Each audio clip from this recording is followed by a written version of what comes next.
Smith. I'm with JBM Packaging. I want to talk to you guys a little bit about our innovation process. So, just a little bit about us at JBM. Innovation is really core to who we are at JBM. Our mission is to provide meaningfully unique solutions that solve end-user problems. So when we say meaningfully unique, for us that means innovative products that meaning the meaningful aspect means it's something that people will buy, and the unique is something that is difficult for other people to replicate. In terms of our core values, we have collaboration, honesty, advancing innovation, respect, grit, and engagement. Advancing innovation there, that's one of our core values. And then also in terms of our purpose, better solutions, better lives, better world, better solutions also speaks to our innovation culture. So why am I here talking about innovation today? Well, basically it comes down to profit and loss, right? So there's been many studies out there that prove that companies who innovate, companies with a culture of innovation, have higher profit growth.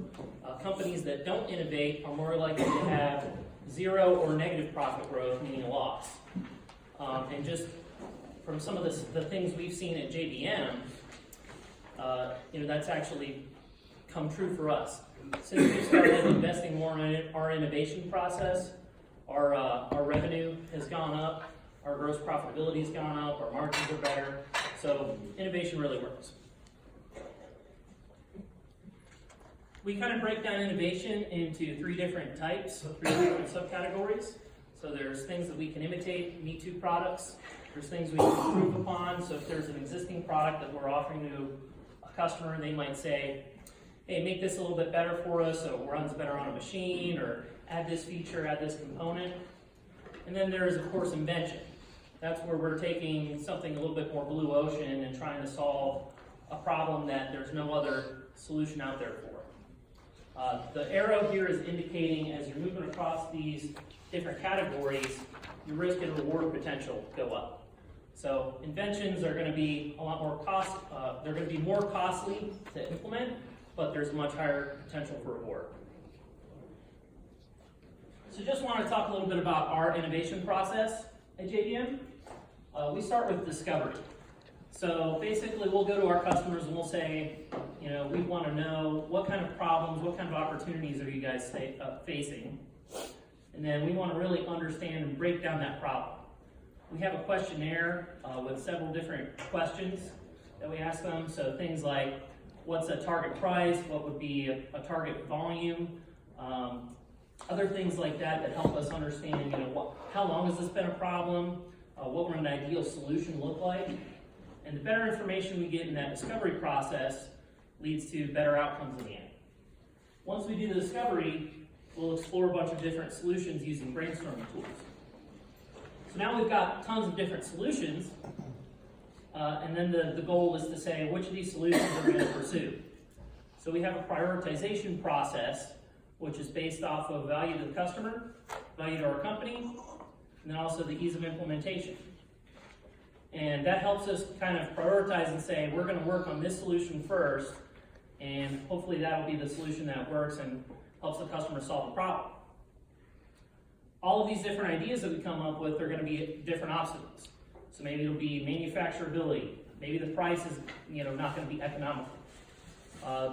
So what we're going to do is we're going to try and come up with prototypes and run different tests rapidly and iterate to help overcome those different obstacles early in the process.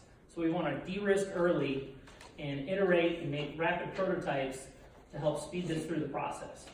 So this is a little bit different than like your typical waterfall style project management, where you're focusing a lot on specifications in the front end and trying to get it right the first time. For us, we think more along the lines of fail fast, fail cheap, and then as you're going through that process, every time you make a different prototype, a different iteration, you're getting closer to the end result. And we use the PDCA cycle, which is Plan, Do, Check, Act. That's going to help us basically facilitate those different experiments. And eventually we'll get to solve the problem, and then once we get the PO in and the money, that's when we consider it a success. So this is just kind of talking about how do we design an experiment. So I'll use an example. Maybe you want to add a new window feature to an envelope, and you're not sure if I can really run this on the machine. So we're going to do test order. Well, we're going to plan the test order. We're actually going to run the test order. We're going to check, see what happened. Did it run as we planned? Were the run rates a little bit different than we thought? How was the waste, everything? That's going to help us determine our next action, whether it be continue with the current product, the current design that we're working on, or if we're going to pivot to a different solution.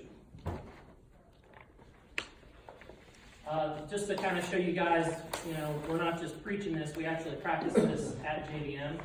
Here's a couple different cases that I want to go over. So one of them was GlaxoSmithKline, big pharma company. They came to us and we were making envelopes for them, but the packaging solution we were providing to them was inefficient. They wanted to be able to take their envelopes and streamline their process, make it easier to load these into their machine for filling. So we redesigned the carton that we shipped our envelopes in. Works better with their process. It took us a couple of iterations to get there, but basically increased their uptime. It was a little bit of a cheaper solution for them and increased their efficiency. And they loved us for that. That's great. Scientific anglers, that's another situation where we had a customer who had a plastic Ziploc style bag. And we went out to them and said, hey, what if we offered you something that's a little bit more environmentally friendly, a little bit more attractive? So we replaced it with a paper envelope with a window. So that's great because it adds that environmentally friendly aspect and also opened up new doors and new opportunities for us with it as well. And then here's another one. This is a little bit different. We didn't go through the full innovation process, but we used some of these brainstorming tools from our innovation process to kind of help think about our hiring situation as well and sourcing different kinds of talent. So if you think about where we were 2-3 years ago, we had high turnover, aging workforce. Some of these are still problems that we have, but we've improved a lot. So our solution, we implemented a fair chance program. We've partnered with some prisons, with some nonprofits, including different companies that work with disabilities, veterans, things like that, to help build pipelines. And then we use that to improve our retention rate and improve our level of engagement. Okay, so now we're going to do a couple of different exercises, and I need a volunteer from the audience.